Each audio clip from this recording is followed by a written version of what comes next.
بسم الله الرحمن الرحيم وما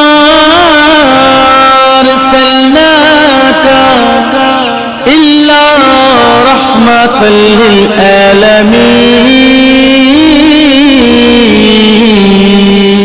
ونعوذ بالله من شرور أنفسنا ومن سيئات أعمالنا من يهده الله نحمده ونستعينه ونستغفره ونؤمن به ونتوكل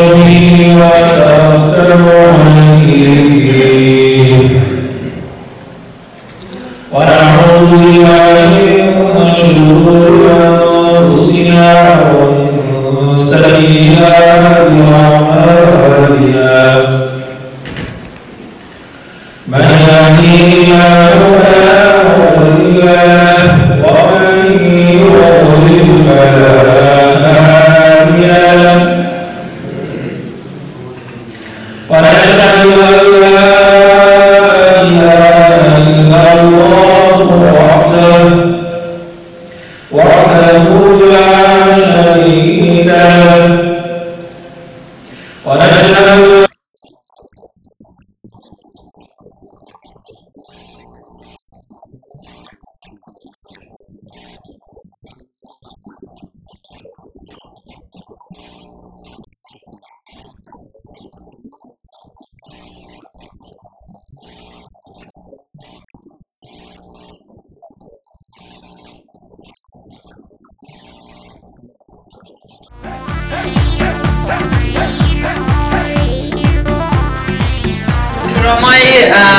در صنفای انگلیسی ما روزای سه‌شنبه و پنجشنبه داریم که تقریبا 24 نفر است که در اینجا میآیند و بسیار زیاد از student های ما in English class they are here and they are starting from a very basic English and we are trying to teach them on their terms. But یوگا بله دکتر راست میگه این مثلا یوگا داریم پروگرام یوگاست که از نگاه صحت روانی بسیار مهم است که برای زناست که اینا میاین یاد میگیرن نه تنها که یوگا میکنن و همچنین یاد میگیرن که چی رقم به صحت خود برسن چی رقم تمام اعضای بدن ما یکی به دیگه ارتباط دارن چی رقم اینا میتونن که آرامش روحی بگیرن باور کنین بعضی زنایی که اینجا صنف یوگا را میگیره اینا میتونن بیاین رایتان گپ بزنن که میگن هر روزی که اینا یوگا میکنن چقدر اینا آرام شو میکنن و این بسیار مهم است خصوصا برای کمیونیتی ما که ما میگیم که ما مشکلات زیاد فراوانی که ما داریم از هر نگاه و با این سپورت میتونن آرامی خود احساس کنن. سیما جان همچنین کلاس همچنین نه تنها بر زنا بر مردم ما شروع کردیم که انگلیسی و کامپیوتر است که روزای سه‌شنبه است که آقای جوشان از پروگرام Afghan Civil Association in the Bay Area هستند باعث نمایندهشون اینجا تشریف آوردن اینا خودشان به کلاس مردا که انگلیسی یاد میگیرن و کامپیوتر اینا میاین از او استفاده میکنن. کمیونیتی کچن ماست کمیونیتی کچن میخوایم براتون معرفی کنم که یکی بسیار مهم است. کمیونیتی کچن کمیونیتی کچن ما ایست که ما تقریبا 2 سال است که پروژه را شروع کردیم این برای خانمای افغان ماست که بسیار زیاد اینا تالنت دارن یعنی قدر اینا با استعداد هستن خصوصا در پخت پز چی از کلچه بازی چی از نان ما اینا چی کردیم که ما یک جای را به اختیارشان ماندیم که اونجا به فریمان بولوارد است به نام نیویورک پیتزا میگه که به این کچن اینا میاین بعض مواد خود پخته میکنن که اینا یاد بگیرن که چطور خصوصا نانای افغان مور صحی‌تر بسازن و همچنین چطور بتانن اینجا پخته کنن امور رو بفروشن و ما فعلا امرای هول فود که این دکان بسیار نو در فریمونت واز شده به نام هول فود. ما امروز از اونا گپ زدیم که امروز امی چیش بود، اوپنینگ هول فود بود که در اینجا ما بعضی نمونای موادی که اینا پخته میکنن برشان دادیم و اونا قراره که با ما وعده دادن در آینده نانای از اینا را در اون دکان هول فود میبرن و مفروشن. البته این کلانترین محقق سیما جان است و از گروپشان که موفق شدن که هول فود امی دکان بتانه امی نان از اینا را بفروشه و خصوصا هول فود گفت و ما میخوایم که نانایی را بفروشیم که مور ethnic food، یعنی نانایی که از این منطقه است و از کمیونیتی های مختلف باشه. Martha, I was seeing you were cooking. I was talking about Whole Food, a store that they just opened in Fremont. We had a meeting with them and they are really like the food that these women are preparing. So what they're going to do in the future, they would like to choose some of the food that they are preparing so they can put it on Whole Food and sell it. I think that's, as I said, is a very big success for this program. نیوتریشن کلاس ما شروع میکنیم امروز هول فود است که بعضی نیوتریشنست هایشان میاین و کوشش میکنن که امروز زنا همین نانای افغان کوشش کنن نانای افغانی را چطور صحی تر بسازن. And also we are working with a whole food nutritionist how we can change the Afghan food to be more nutritious. I think that's a big step and we are working on that to make it more efficient. از ماه نوامبر با کمک هول فود کلاس‌های نیوتریشن ما شروع میشه که باز از طریق اعلانات ما باید معلومات بگیریم که بسیار مهم است و هر کسی که علاقه داره میتونه به نمره تلفن ما 745 16 80 زنگ بزنه و اسکیجول کلاس‌های نیوتریشن ما که برای هول فود شروع میشه معلومات بگیریم. قسمت بزنس که بلقیس جان براسی باعث یک رول مدل ماست، یک بزنس وومن بسیار موفق ماست در کمیونیتی ما. بزنس ما هم میست که ما بعض زنا را کوشش میکنیم که استاد تا اینا را یاد بدیم که چطور بزنس خودش شروع کنن. براستی بعض زنا در خود کمیونیتی بین افغان کمیونیتی هم بزنس نان شروع کردن که به نام ماریا فود میگن. همچنین یکی چالکیه را شروع کرد. در این قسمت ما اونا را کمک کردیم چطور لایسنس خود بگیرن، چطور اینا یاد بگیرن. همچنین گل فروشی خود یکی از خانم‌ها در ساکرامنتو اما تا استاد شروع کرد که یعنی مقصد ما است که اینا سیستم این مملکت را بفهمند که وقتی اگر میخوایم که یک بزنس باز کنیم چی استپا یا مراتبای است که استاد تا پیش برن تا بتونن موفق شوند بزنس خود باز کنن. اون قسمت است که البته وقت میگیره. ما امروز گروپ زنای کار میکنیم که البته در اینجا درس نخواندن، البته اینا در افغانستان درس خواندن از این خاطر که تا اینا این صنفایش بگیرن یا مدت بسیار وقت میگیرن. فعلا میخوایم نایجان آریا هستند که از District Attorney Alameda County District Attorney she is representing نایجان آریا and you were watching one of the public announcement that they made about domestic violence and was the first public announcement in Afghan community in Farsi and they were talking about how important it is and what's the rules and law and why domestic violence is not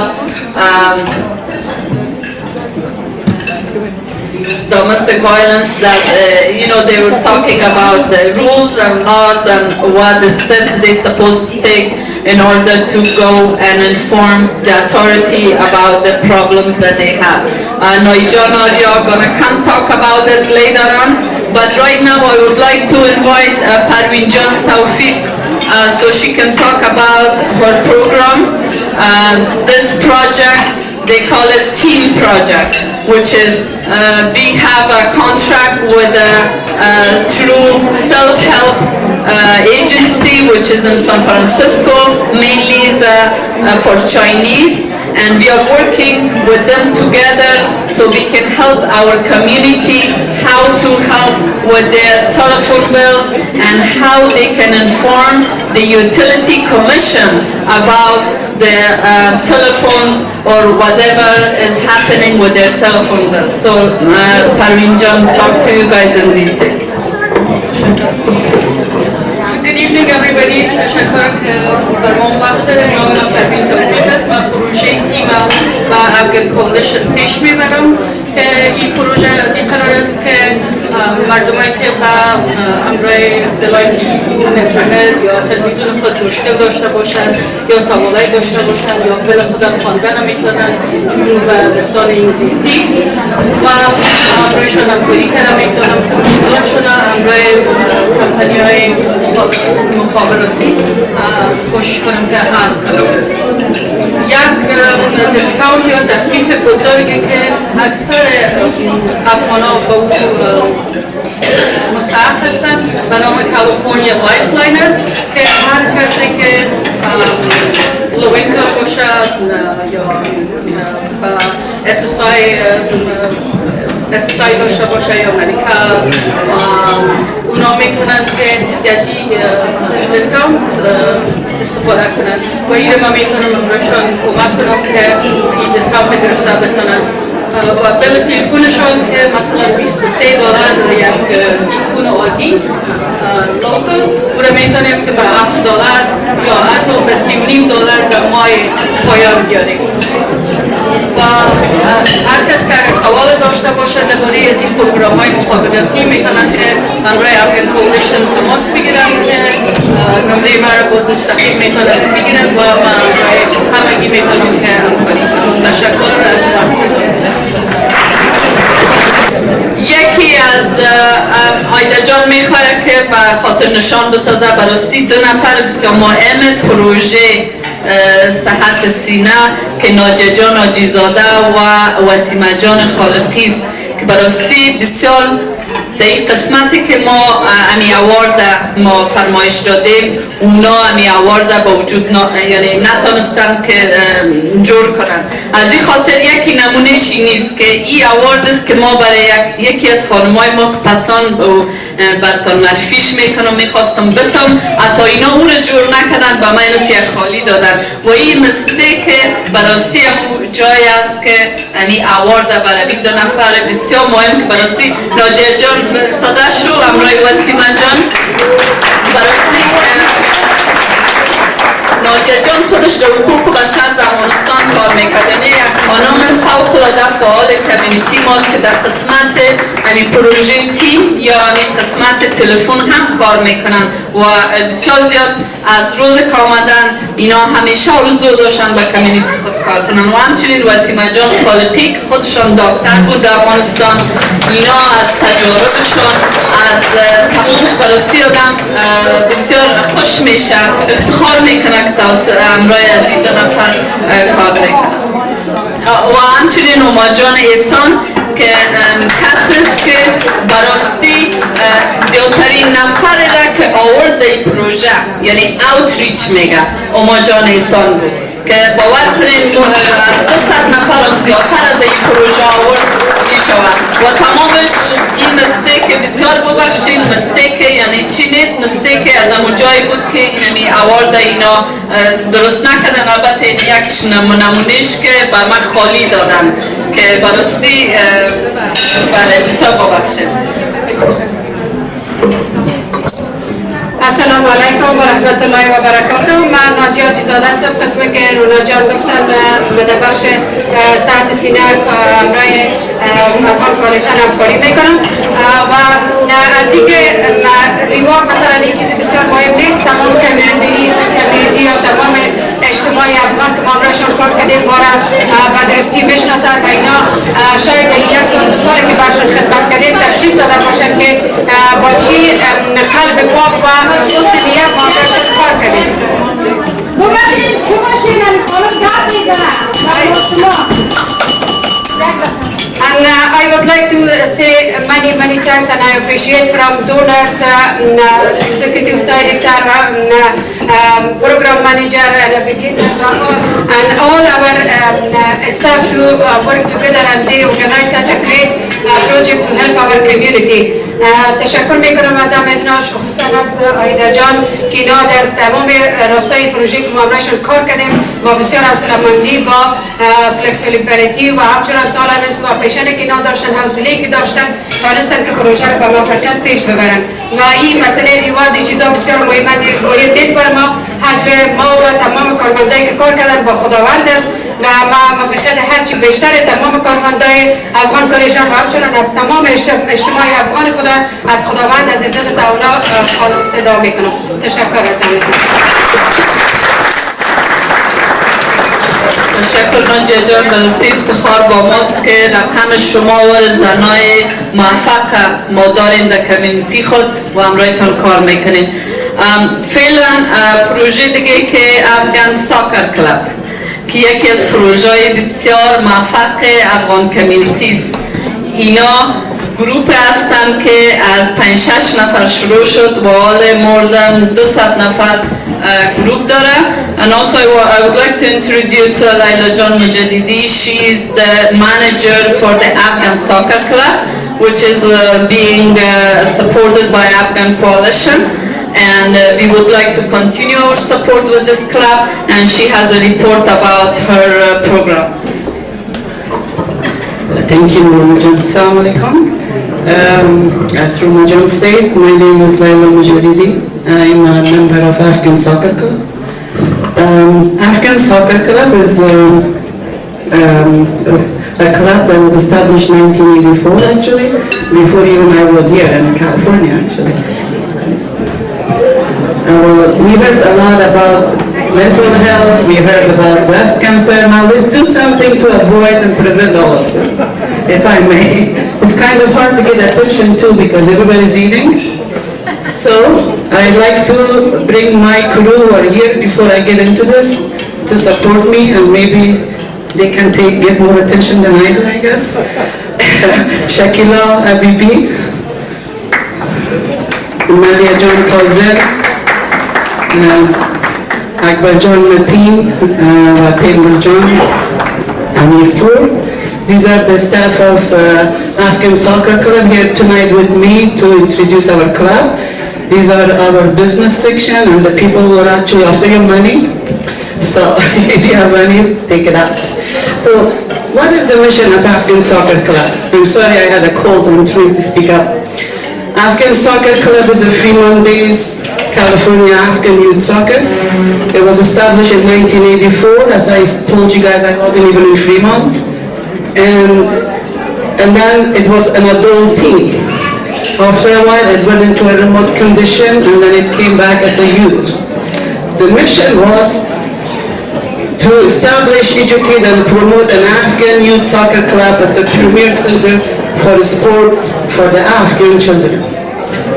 To basically eliminate most of these problems that our youth might have in their schools, like gang, health-wise things. So that was the whole idea, to bring them together, give them unity, visibility, and also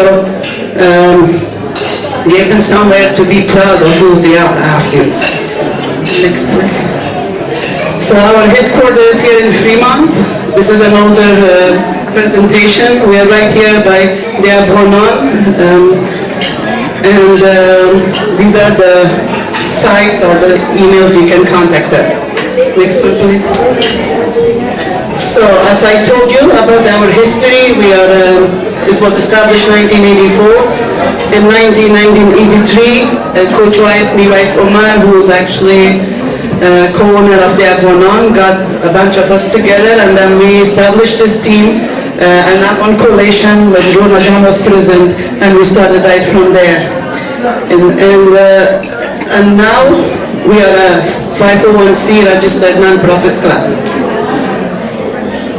So these are our board, Wais Omar, Dr. Sabon Atifi, Dawjan Aziz, Farah John Kazmi is out of the country, Shakila John Habibi, and we have some more stuff. I apologize, didn't have time to put out their name. Next, please. So, and these are our coaches. I mean, all my members here are also our coaches, Coach Lemar, Coach Akbar, and then we have all these other 8 coaches. These are all Afghan men who bring their children there. They're soccer lovers and they actually play soccer themselves. And they spend some time with their children, training their children. The beauty of Afghan Soccer Club is that we bring 3 generations together. We bring children, their parents, and their grandparents together. On weekends, they all come together, they have a party, picnic, they eat their food, the children play and the parents talk and walk. And what they did lately, they had actually a team for fathers. That way we can hold them on there with their children, they don't go away. They spend some time with their children and I spend some time with them. Go next. Next please. Can you go next? So we have many volunteers too. We can make it shorter, please. Next page, please. So this is the category we have. We have actually youth from U7 till U16, and now we have an adult team. So these are our categories. We have boys and girls. Ages under 8 are co-ed, and above that are separate. Next. We did have many successful tournaments, and this is the picture of one of them, as you see. And this was done here in Irvington Community Center. This was our 4th and 5th July. I have some pictures here. Next, please. So as you see, we gather a lot of our children together. They come and they have fun. We actually had the Fremont mayor that day there too, to bless us, and he was there. And he attended the last ceremony for this club. And this is our girls team. There's a lot of emphasis on the girls team because they don't get a lot out. And the parents are really worried where their children, their girls are going. So we do have a girl team that the club manages. And this is a tournament that was given by another team and we won championship. This is Fremont Washington High School. This was the final day. That's Coach Sulman Atfel. Now, this is really important. I really like you to pay attention. We did go through some trouble because we did receive some funding through EBAC from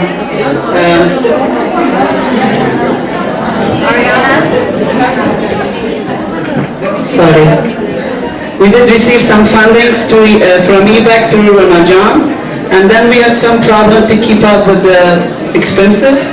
We had to go away for 6-7 months. We managed to put some money back together. As Ramadan stated, we have at least 200 players active in our database, which they are slowly going away. We had problem attracting them because we did not have the field. We did lose some of our coaches, but the club has regrouped and we are coming back, and we are no longer charging parents at this point because we are losing children, and that's the problem. When we ask for money, we have a little bit problem to collect it. But then when we decided to collect money and not let them play, we lost the children. Our own main goal is to bring the children to the field where they can play, where they have a chance to be introduced to soccer. So we decided to open it. We do have an open field now, but we do have these expenses that we need to cover. We did put a petition to Afghan Coalition to help us. We really need the community to come together and help this team. This team, we really need volunteers to keep up. We do have a good registration, we do have good team, but we really need more help than that. Next page, please. So we really, these are the basic needs we have. And I have my team here, and they're willing to tell you and foresee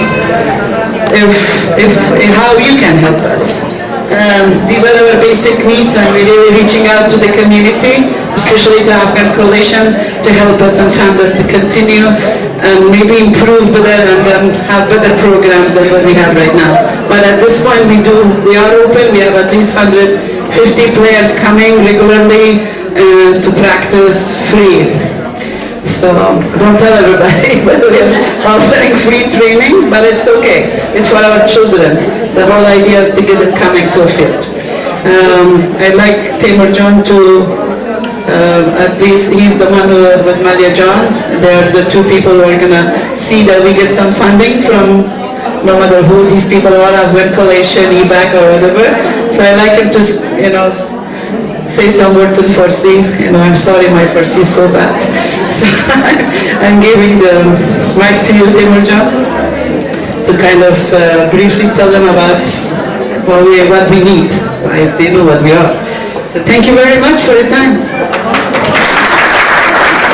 Bismillahirrahmanirrahim. تشکر از اینکه بر ما وقت داده شد که این پروژه مربوط به ساکر بشه بتونیم به معرفی بکشیم و اسمی که لیلا جان معرفی کردن تیم افغان ساکر کلاب که جز از اجتماع ما و شما هست کمک همگی ما و شما را ضرورت داره و از جمله از اینکه ما بتونیم پدرها و مادرها را تشویق بکنیم که چگونه بتونیم اطفال خود را بیاریم در یک فضای ورزشی.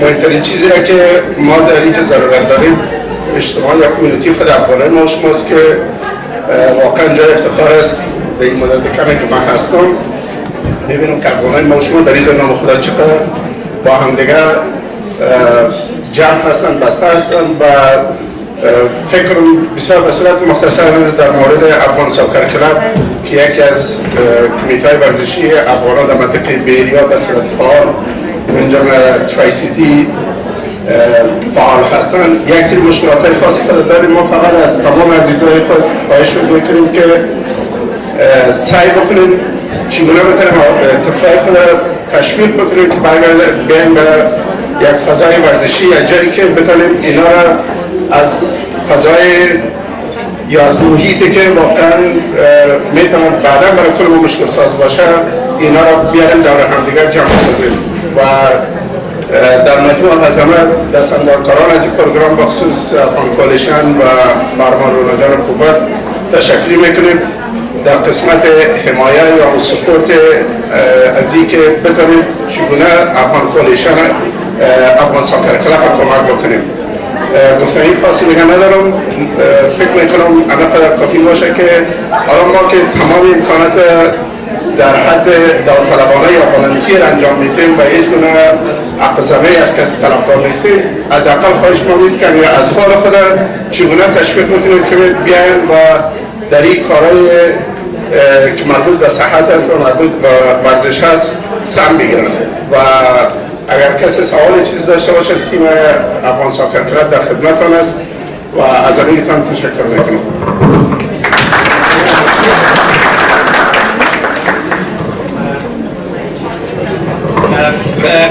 همشیر مجددی درباره افغان ساکر کلاب گفتن که در سال 1984 ساخته شده بوده و ما تاریخچه‌اش چون درست نمی‌فهمم میخوایم فقط یک چند کلمه بگم که افغان ساکر کلاب بنیانگذارش ما و یک تعداد از افغانای دیگه هم می باشه که موسی جان بود و خود ویس جان از جمله ویس جان عمر از جمله اولین بازیکنان افغان ساکر کلاب بود. ما در اون زمان جوانتر بودم، بازی میکردم خودم تا تقریبا 10 سال اولش بازی میکردیم. افغان ساکر کلاب اساس فوتبال افغانا در امریکا بود، یعنی اولین تیم افغانا که در امریکا ساخته شد و رسما شروع کرد و فعالیت در بیریا. بعد از او دیگه تیم‌ها ساخته شد. بعد بر اساس از او افغان ساکر کلاب تورنمنت‌ها را گرفت.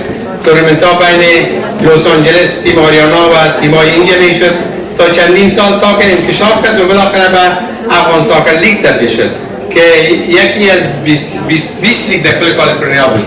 افغان ساکر لیگ یگانه لیگش بود که تقریبا در مدت 8 یا 9 سال فعالیت داشت و ما بسیار خوش هستیم که بعد از سالهای بسیار زیاد دوباره یک تعداد از وطنهای ما در اینجا دوباره ایره به قسم یک کلاب بسیار مدرن‌تر و خوبتر با تیم‌های مختلف از سنین مختلف شروع کردن. پس نام خود افغان ساکر کلاب که اولینش بود تا به امروز هم اینا ادامه داره و کمک سپورت کل شما را و از کالشان برای دوامدار برای از اینا میخواهیم. تشکر.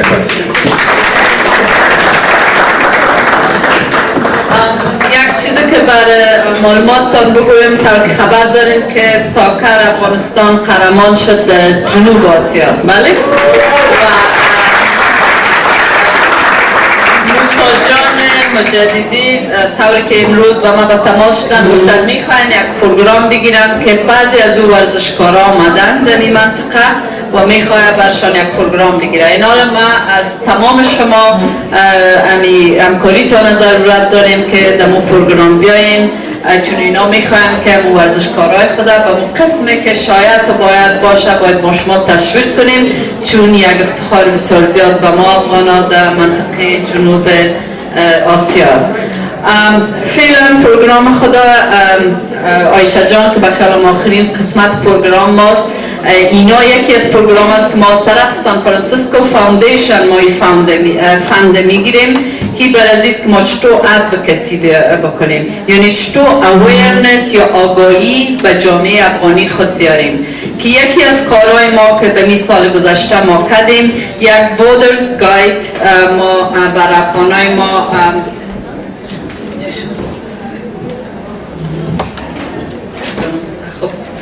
وودرز گاید که در سال گذشته که انتخابات بود ما به فارسی را کشیدیم که تا بتانیم آگاهی برشان بیاریم که چه قسمی اینا برن خود رجستر کنن، چی رقم برن ووت بتن و به کدام جایا به تماس شوند. و دیگر چیزی که یک کلیپی که ساختیم همراه دکتر صاحب یونس، ما از پروپوزیشن ها را به فارسی ترجمه کردیم، از خاطر کسانی که می رفتن ووت می دادن تمام قانونایی که باید تیر می شد و او کلش به انگلیسی است و بسیار تکنیکل است، یعنی بسیار سخت است که آدم بفهمه که این قانون چی میگه و ما او را در فارسی ساختیم. البته در یوتیوب هم میتونین ببینین او را و همچنین در تلویزیون های افغانی خود اونا را نشر کردیم تا افغانای ما به هر قانون یس بگوین یا نو بگوین از او آگاهی پیدا کنن. حالا آیشه جان که گروه جوانان ما هستن، اینا هم در این پروژه ادوکسی کار میکنن که میخواه بر شما تشریح بدم. Thank you.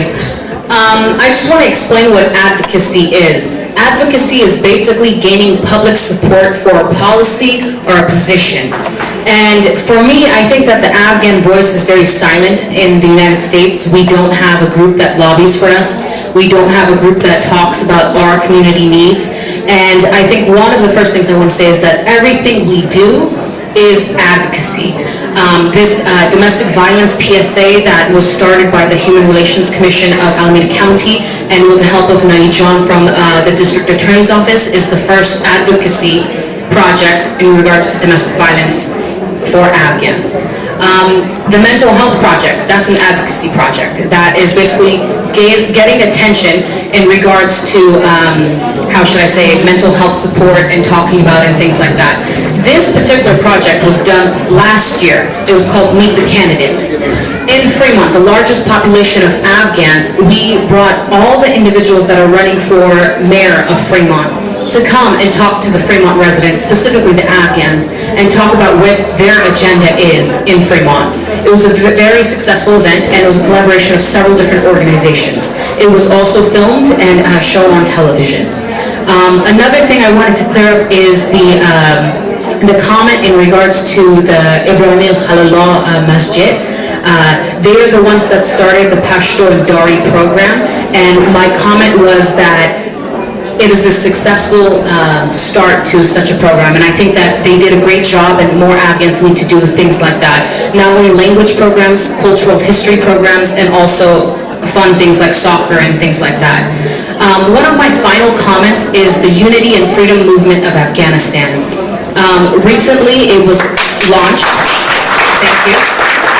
The Unity and Freedom Movement of Afghanistan is very different from any other group that I've seen. One, it's a lobbying group for Afghans. صدای ما با یک بلند شاه بین آمریکایی‌ها. ما صدا نداریم بین آمریکایی‌ها. So this is the first thing that we have a voice amongst Americans to talk about whatever issues we care about in America. Another thing about this advocacy group, the Unity and Freedom Movement, and Qasim John and Omayan John can actually tell you a little bit more about that once I'm done, is the mere fact that this has gained a lot of public support, not only from Afghans in Afghanistan, but also Afghans throughout the world, Europe, Canada, all over the United States and elsewhere. One of the things that I wanted to mention is that the Unity and Freedom Movement is not a biased movement. The individuals that make up the group are not only businessmen, women, and one of the things that I've always said, unity very much matters amongst Afghans. It doesn't matter if you're Tajik, it doesn't matter if you're Pashtun, it doesn't matter if you're Azara, it doesn't matter if you're Uzbek. We're all Afghans, and to Americans, we're only Afghan, and we need to be united. So this is one of the first groups that actually represents all Afghans for Afghans. And the Afghans in Afghanistan can actually seek our support in something that we can do and help them here. One of the other advocacy projects we have is on October 26th. It's called Make a Difference Day. So Make a Difference Day is around the United States. We pick this one day for all of us as citizens of the United States to actually support some type of cause. One of the projects that we're working on is we're going to be asking for all Afghans and Americans to donate clothing to us, both male and female clothing, and we're going to separate them and give the women's clothing to a local shelter that protects women who have been abused or in domestic violence situations. The men's clothes and other clothes we're going to give to a local charity that gives to those individuals that are homeless or need more things like that. We take a lot for granted, and those are some of the projects we're working on. To me, advocacy is primarily working together. And that's the thing. Like the soccer club, what they do, I don't play soccer, but I'm very proud that they have a group like that with over 150 people playing soccer regularly. And we always try to tell our children to go join a sport. But it's very important that we actually interact with each other. There shouldn't be a reason why we say that this is our group and we're only like 50 members and we're only going to talk to ourselves. This is the most important thing that the Afghan Coalition does, is that we work together with any organization for any reason. Regardless of how we feel about it, we need to work together. Thank you. And my final words is that if you guys have a project, if you guys have an idea, whether it's a business you guys want to start, whether it's a learning program you guys want to start, whether it's a show you want to start, whatever it is, we're here to help you. And that's what you guys need to know, is that you guys come to us. If you guys have a comment like the young lady who had a comment regarding the counselors in the schools, come to us and work with us. We can't do everything alone, and that's where you guys come in. We're a community, and we're the Afghan community, and we need to help each other. Thank you. Working together. This is another project that Afghan Coalition worked with Alameda County District Attorney, Gnoy John Arya, is the representative. She's going to come and talk to you about her project that she did with Afghan Coalition, and would like to present some award for the people who played a good part in this project. یکی از دوستان هست که برای افتخاری آمدن و در این موضوع اشتراک کردن، اما متاسفانه که امشب نتونستن بیان چون میمان از افغانستان باشن.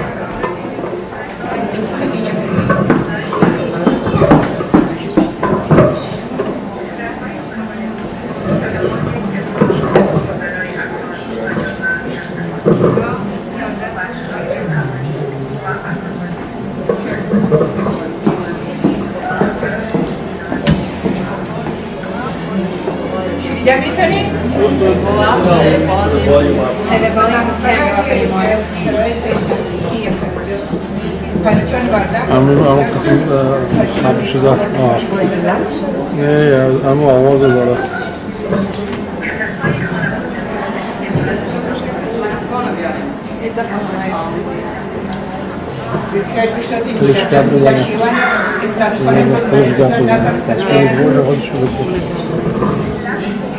زورا جان و در کلام مریض و بلاسیات رفتن برای ترکشن میرا طرف یک خانم دم میگرن که چی توقع دارن از شوهر که شوهر خود باید احترام کنن. اگر شوهرشان مثلا کار نداره، ایش نداره، اول یا زود داشتن و بعد رفتار کنن و مسئولی داشتن.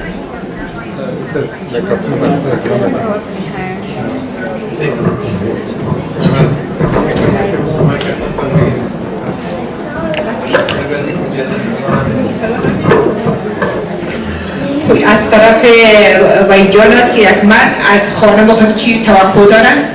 از خانم خود توقع داره که دوست داشته باشه و این رویا جان است. رویا جان هم اینجا تشریف آوردن. رویا جان خیلی شما راجع به موضوع domestic violence یا خشونت‌های خانوادگی که برای فامیلا ازشان میگه هیچ وقت کار درست نیست که من خوشگیره درست نزد.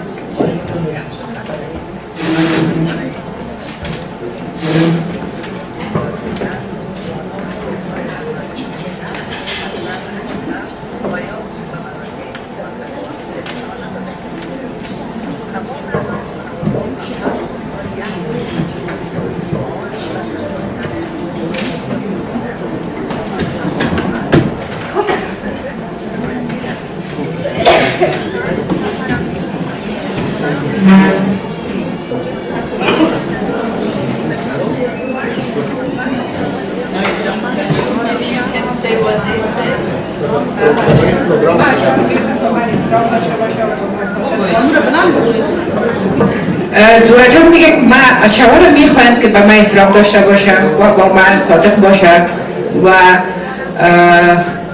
در این زمان یک خواهش یک خانم از توقعاتشان از شوهرشان زیاد ایست که تنها به اونا احترام کنند.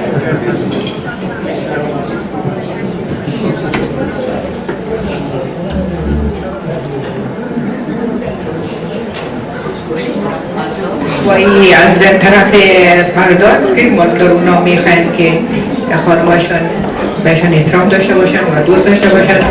ما در وقتی که این پروژکت سرشکار میکردیم از تمام مردم خواهش کردیم که بیاین در مجلس میتینگ اشتراک کنن به خاطر از اینکه بسیاری ما شکایت شنیده بودیم که میگفتن که همیشه شما خانما را بر علیه ما تحریک میکنید.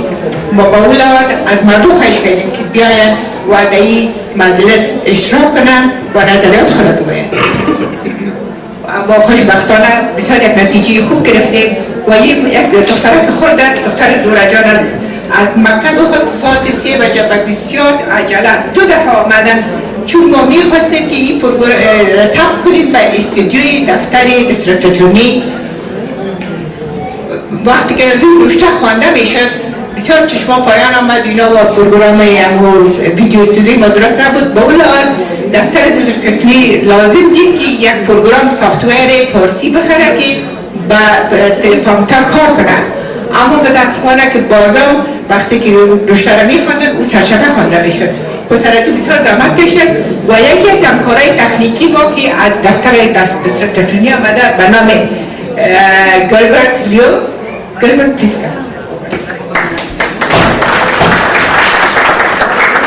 این بار کمک کرد که این ویدیو را ثبت کنیم و یک نانسی اوملی دیستریکت اتورنی لمیدا کانتی که مبارزه بسیار شدید و در مقابل از بین بردن خشونت‌های خانوادگی و در همین زمان می‌خواهد که برای کمیونیتی افغان که در جمله ماینورتیز به سر میبرند و در گذشته برای اینا هیچ گونه سرویس یا خدمت نبود و می‌خواهد که برای اینا کمیونیتی افغان از حقوق خود مخبر باشند و به این لحاظ این سرویس بر ما به اختیار ما گذاشت که تا ما بیاییم و از استودیوی دفتر استفاده کنیم و این پابلیک سرویس اناسمنت بسازیم و در آینده در نظر داریم که برای حقوق حمایت از حقوق کلانسالای ما این چیز یک پابلیک سرویس اناسمنت بسازیم و اگر کسی میخواهد که بیاین و باعث سپیکر باعث افتخاری اشتراک کنن بیاین امرای ما به تماس شد و با این لحاظ ما thank you so much Gilbert for all your help and your effort to making this video. So we will give you Bruno John your award.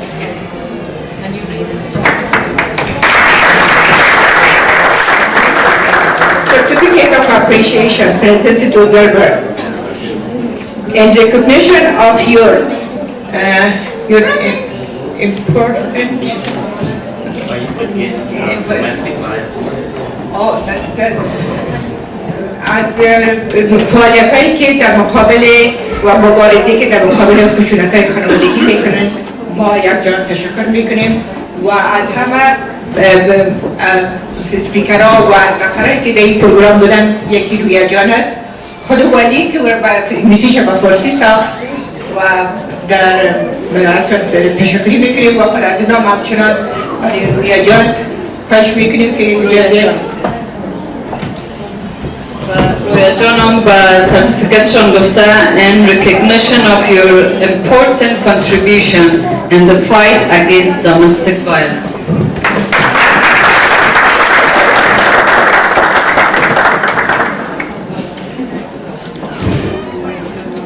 و ایدولا جان کوبلتای نیستن احمد ولی آریا آقای آریا از آقای آریا رو براتون بگویم که یکی از اشخاص بسیار فعال کمیونیتی ما هستند که خصوصا در این قسمت domestic violence بسیار زیاد علاقه دارن و ما میخواهیم در آینده یک گروپ به نام domestic violence council ساخته شود که از طرف دیپارتمنت district attorney ترینینگ داده شود که اینا چطور بتانن با فامیلای افغانی ما با هم بشینن و اینا را کانسل یا ادوایز بدن خصوصا در این قسمتی که اینا اگر پرابلم داشته باشن.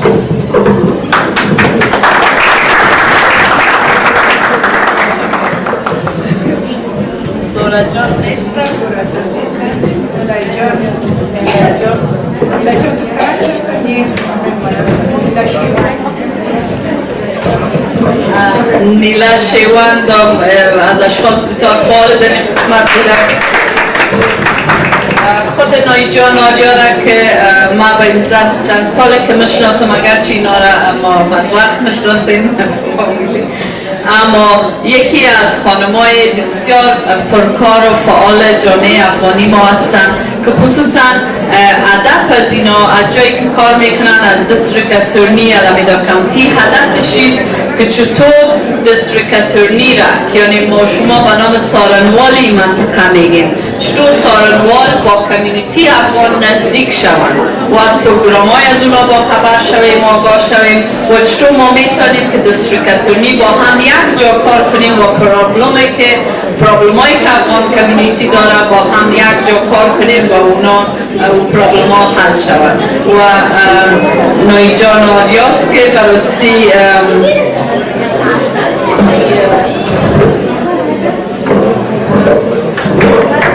دوستای عزیز یک موضوع میخواستیم که همراه شما داریم بگذارم هر سال در ماه اکتبر یک روز است که به نام روز یادبود از شهدایی که در راه خشونت‌های فامیلی جان خود از دست دادن تجلیل میکنند یک روز عزاداری است و در پارسال وقتی که به این پروگرام آشنا کردیم متاسفانه از سال 1996 تا سال 2011 وقتی که ایسایه گرفته بودن به صورت نسبی چون تعداد ما بسیار کم است اما تعداد کسایی که جان خود به اثر خشونت‌های فامیلی از دست داده بودن زیاد بود 6 خانم 4 نفرش کشته شده و 2 نفرش به سلامت بودن که از جمله در سال 1996 به نام یاسمین خانم 46 ساله زربونه 40 ساله یک دختر جوان 22 ساله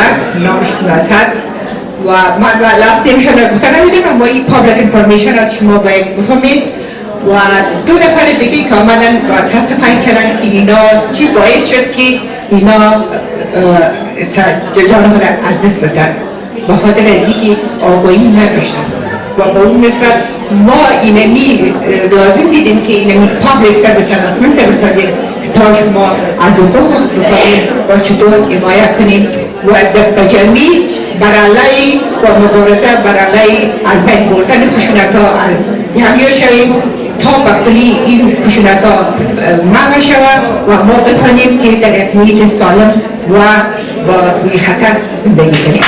زندگی خوش و شایسته برای شما می‌خواهیم.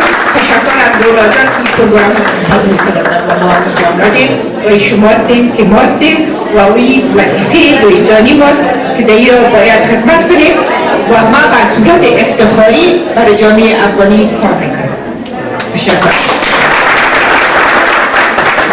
تشکر نای جان. از همکاریتان. خدا کنه که دایده ما بتونیم بهترین پروگرام های مختلف چی بر زنها چی بر مردا پروگرام های دایر شود که کمیونیتی ما از اونها استفاده کرده بکنه. تشکر. وحید جان مومن میخواه یک سپیشل اوارد بتیم خصوصا برای یکی از خانمای بسیار جوان که البته افغان نیستن، امریکایی است که امروی ما کار میکنه و این خانم باور کنین چی میگن امو مغز و برین افغان کوالشن است که او خانم نیکی سندر است. نیکول تقریبا 1 سال به این طرف است که امروی ما کار میکنه. نیکول تمام راپورای ما رو نوشته میکنه. نیکول است که تمام ایمیل های ما رو انسر میکنه و نیکول است که تمام پروپوزال یا فندیزینگ نوشته میکنه که البته میفهمید پروپوزال یکی از سخت‌ترین قسمت یک ایجنسی است که باید او رو بفهمند که چی رقم یک پروپوزال نوشته شود، چی رقم درخواستی شود. اگرچه نیکول اکسپریانس در اون قسمت هم نداشت اما اینا بسیار زیاد قابل کوشش میکنن که ما را در این قسمت فندریزینگ ما و تمام اپریشن افغان کوالشن بتانه به مو international relations and it's hard to find international things to do in this area, but I'm glad that I have Aisha and Roma and everyone else who works with the Afghan Coalition has given me the opportunity to help this organization. Thank you. اوارد نیکول دیدیم که ایام متصفید به ما داده و این بسته که بازم همون پروگرام است که بر ما اینا را جور کردن. البته نامش بیخی خراب غلط نوشته کرده بودن، بعضی چیزا بسیار معذرت خواستم، گفتن tomorrow bring it back, they're gonna put it with your correct spelling of your name and your correct title. دوستان عزیز، ما پیش از اینکه ما با ختم پروگرام دراز امشب خود برسیم، ما میخوایم یکی از شخصیت‌های بسیار از خدمتگزارای بزرگ کمیونیتی ما که در هر حالت در هیچ وقت به اصلاح و از خدمتگزاری برای ما دریر نکرده و همیشه در خدمت جامعه و کمیونیتی خوب بوده و جان زلگه است. ما قدردانی کنیم، تشکر کنیم و افتخار کنیم. جان همیشه در خط اول در خدمت کمیونیتی خود بوده و هست و ثابت کرده که یک شخص است که فقط به خاطر رضای خدا و به خاطر خوشی کمیونیتی خودی کار میکنه. دومی که من میخوایم بگم برای کلگی که رسیدن افغان کوالشن به این مرحله به این پروگرام های وسیع اینا کل ازی بدون زحمتکشی های شبانه روزی روناجان پوپل ممکن نبوده. از زمانی که روناجان به کانتی الامیدو کار میکرد و سوشال ورکر بود و افغان کوالشن ضرورت به این پیدا کرد که یک سازمان شود و ما از او خواهش کردیم و تمام امتیازات خود که باعث یک کمیونیتی ورکر دمود باعث یک سوشال ورکر داشت در کانتی مان به افغان کوالشن آمد و معاش بسیار نازچین شروع به کار کرد و در طول تقریبا 16 سال گذشته بس تانسته که اینمی شبانه روزی خود در خدمت افغان خود قرار بده. از او خاطر ما ازش افغان کوالشن برد افغان کوالشن از زحمتکشی‌اش تشکر میکنم. در آخر ما یک انانسمنت هم دارم، این است که ما همونطور که گفتم چند روز یک هفته میشه از افغانستان آمدیم، یک 4-5 روز بعد پس به افغانستان میریم. اوضاع افغانستان به صورت کل میفهمیم که تحولات خوب مثبت صورت گرفته اما حالت بسیار بی‌ثبات است. یک حالت است که همه که میگن بعد از 2014 چطور خواهد شد و چی حال خواهد شد و هم از این به خاطر از این است که متاسفانه در طول 12 سال گذشته شرایطی که دنیا آمدن و کمک‌های کردن همگی به یک اساسات بسیار ناسوار پایه‌گذاری شد و بالاخره بعد از 12 سال همگی به این میرسیم که چی باید کرد، چی باید کرد. در حال کالیمی بود که باید چی ها شده. از او خاطر افغانستان به این حالتی که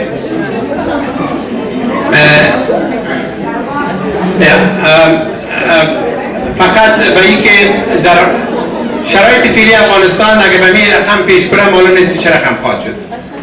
کاش که اگر باثبات می بود می‌فهمیم که یک ملت خصوصا افغانستان 20-40 سال دیگه کار داره که در نقطه بسیار خوب برسه، اما متاسفانه آینده بسیار استوار نیست. و این به خاطر از این است که گفتم تا به حال یک حکومتی که اساس مردمی باشه وجود نداشته. همیشه زورمندا هستند که تا به امروز زور میگن و زورگویی میکنن و به این حالت افغانستان متاسفانه در 12 سال نگاه کردن. به اساس برای که حل این قضیه افغانستان شود یکی از راه حل از این که از حرکت ملی به حیث یگانه راه نجات است. یک کاری بود که ما پیشنهاد کرده بودیم و برای که شما بتانین که قانون و قانونمندی و عدالت اینا رو بیارین و سری زورمندا زورتر باشین، باید قدرت بالاتر از داشته باشین و قدرت بالاتر از قدرت تمام مردم میتونه باشه و تمام مردم وقت میتونه باشه که مردم بسیج شوند، مردم در یک حرکت بفتن، به یک سمت حرکت کنن، رهبرای صادق و ملی روی کار بیان که خود فکر کنن نه بسلا برای جیبای خود مثل که تا امروز است. شما میبینید در این روزا فقط گپ از است که کی رئیس جمهور شوه کی نشوه، کی شوه کی نشوه.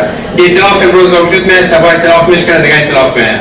ما چند سال پیش با یکی از زمین رهبرایی که امکان داره صبح دیگه صبح ریاست جمهوری خدا اعلان کنه، من برایشان شیشتم مسئله حرکت ملی رو طرح کردم، کلی پروگرام حرکت ملی که برایش گفتم قبول کرد. منتها در آخر گفتم که خب دکتر صاحب یک شرط داره. گفتن شرط چیز؟ گفتم این ائتلاف نیست. گفت چرا؟ گفتم برای که ائتلاف در ائتلاف جیباست، هر عضو ائتلاف که از خود جیب داره، او جیب نظر به منافعش واز میشه، بسته میشه، باز میشه، بسته میشه. حرکت ملی که هست حرکت ملی جیب نداره، تمام منافع ملی است.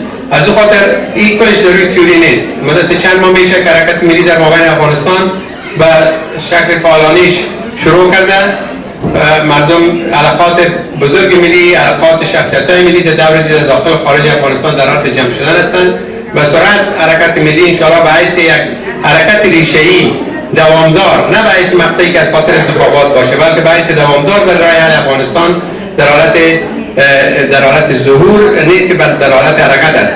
و البته حرکت وحدت ملی و استقلال که شروع شده یک متمم بسیار بزرگ برای سپورتی از این حرکت ملی در داخل افغانستان میتونه باشه و تمام از این حرکت‌های مثبت کش در یک جهت انشاءالله روان خواهد شد. و ما صبح به ساعت 4 بعد از ظهر در افغان کالیشن در میلینیم روم یک پروگرام خودم البته گرفتیم برای معرفی بیشتر از این، برای موضوعات مهمتر درباره از این، برای اینکه علاقات در دیگر قسمت‌ها زیاد ساخته شده از حرکت ملی. این علاقات در هر منطقه باید ساخته شود. افغان‌های ما در اینجا بزرگترین تعداد افغان‌ها در خارج از افغانستان، البته بعد از پاکستان، ایران هستند.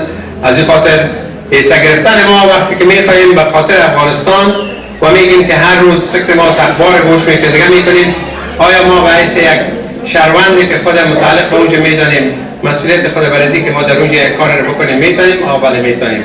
ضرور نیست که اگر کسی که میتونه اونجا بره، عمل بسیار دوستای ما آمدن از امریکا و اروپا در داخل افغانستان فعالیت میکنن، اما حرکت در سر خود افغانان در اونجا است، کسایی که هستند.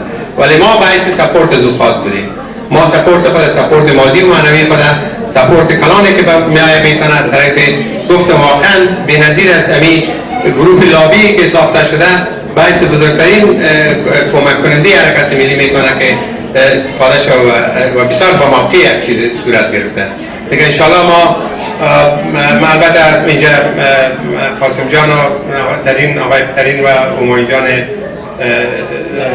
بله نوردم امرای شما چند دقیقه فقط بسیار خلاص میکنیم درباره چیز. اما ما صبح ساعت 4 بجه افغان کالیشن اتاق میدونیم برای خاطر حرکت ملی معرفیش و موضوعاتی که در پشت از است و برای شما کسایی که علاقه دارن بیان خوش میشیم. تشکر.